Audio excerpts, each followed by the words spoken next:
Draftkings are giving away massive value in their odds and promotional bonuses to capture the online gambling market. But it's not what it may seem to the recreational user right now. You need to be careful. The dark reality of where this brand is going is very different to US sports bettors' expectations, which is why I've put this video together to share 3 worrying truths about Draftkings Sportsbook that US sports bettors need to know about. I'll also share some top money making tips in the US too. Your time is limited on this one, so please do not waste it. We've been through it already in the UK and Europe with this kind of betting company, so I've got a lot of experience that we can share here. Now, the first thing that I want to share with you is losers only. Recently, Draftkings Sportsbook's CEO Jason Robbins said this is an entertainment activity. People who are doing this for a profit are not the players that we want. He also then went on to say there's definitely evidence that players download and trial multiple apps, but then focus on one, which is fair enough, before following up with, but the ones that don't are the ones that you don't want anyway. They are bonus shoppers and bonus hunters. That's less than 10% of the audience. They are not the most profitable customers. So to translate that for you very simply, he's saying winners are not welcome. People that are using their betting sportsbook should only do so to burn a few bucks and have some fun in the process. Something that's wholeheartedly backed up online. When you look around, various professional sports bettors have already been complaining that Draftkings have restricted their bets, stopped their betting activity, and this is clearly going to be the line of business that they take, following on from the UK and the rest of Europe, where companies like Ladbrokes, William Hill, Sky Bet, Betway, all mentioned in previous videos on this channel in the link in the description down below, have gone down the route of banning winners, restricting winners, and then letting you do your nuts if you have a gambling problem. To make matters worse and to be completely contradictory there, Draftkings are currently offering a $1,000 sign-up bonus if you open an account with them. Although, clearly, from their CEO's statement, they have no intention of allowing you to take that bonus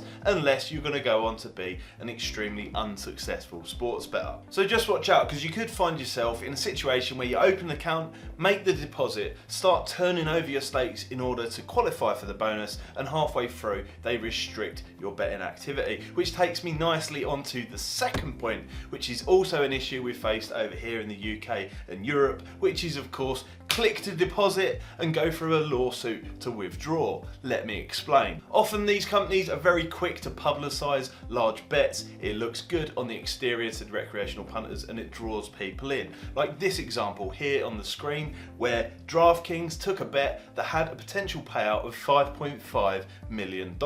Only to find after the bet has been placed and they start to get concerned about losing some money, they turn towards their legal team, start looking at terms and conditions, requirements, issues such as messenger betting, whereby people are placing bets in different states to the registered account, claiming that they no longer have to pay out because you broke the law, just to add a huge amount of friction and make life hard when it comes to actually getting these bets processed. Something that they don't seem to go to the trouble of doing when somebody has lost some money with them. In the UK, it's much the same. They'll take a look at customers' IP addresses, where they are, who's registered at that location, find any reason that they possibly can to throw the book at somebody, say, hey, you broke our terms and conditions, you broke the law, therefore we don't have to pay you when they win, but do the complete opposite if they lose. Something that I wouldn't consider to be particularly fair, which takes me on to the third and final point that you should be worried about if you're thinking about using Draftkings, which is of course them changing the terms of the bet after the fact has already happened. Here's an example of a Michigan man that's already experienced this with Draftkings. In the UK, they call it a palpable error. Basically, they say this was a mistake. We need to change the odds of your bet, a bet that you never would have placed at such odds after the fact has already happened. Again, this one only ever seems to show up when somebody has won a bet at some good value odds. So I predict this kind of behaviour and activity from US betting companies is only going to get worse over the next few years, as it has over here. So my top tips to US bettors right now is, first of all, number one, take the value as quick as you possibly can. If you spot value odds, be it through arbitrage software or looking manually, then you want to take those odds and you want to go max stakes as quick as you possibly can. Take the opportunity, take the money, grab it while it's hot, get it while it's still there, because I guarantee to you in a year, 2 years from now, you're certainly not going to be seeing $1,000 sign-up bonuses, and you're probably not going to see odds as far away from where they should be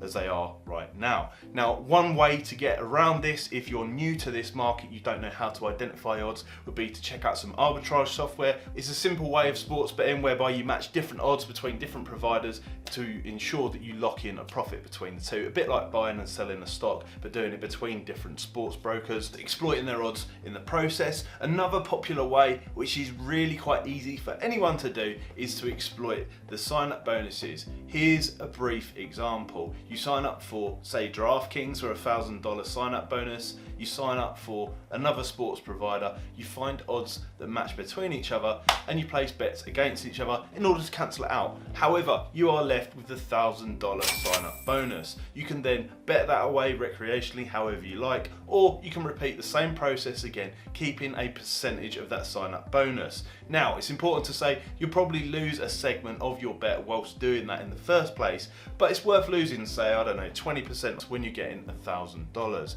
Easy money. In the UK, that's something that people have routinely done over a longer period with lots of different providers in order to bring a nice side income. Now, even if you're not doing that, I just want to highlight the really important thing here, which is price. You need to go shopping for prices wherever you are. Quite the opposite to your man Jason has said there. So shop for prices, shop for bonuses, make sure you're getting the best price all the time, and try your hardest to beat the line at the start of an event. Beating the line at the start of an event will ensure that you come out on the long term over a longer period. If you don't understand what I mean by that, then check the video out in the end screen where I explain the basics behind pricing, probability, and finding an edge in sports betting markets. Thanks for watching. My name's Caan. Don't forget to subscribe to the channel and like the video for more content in the future.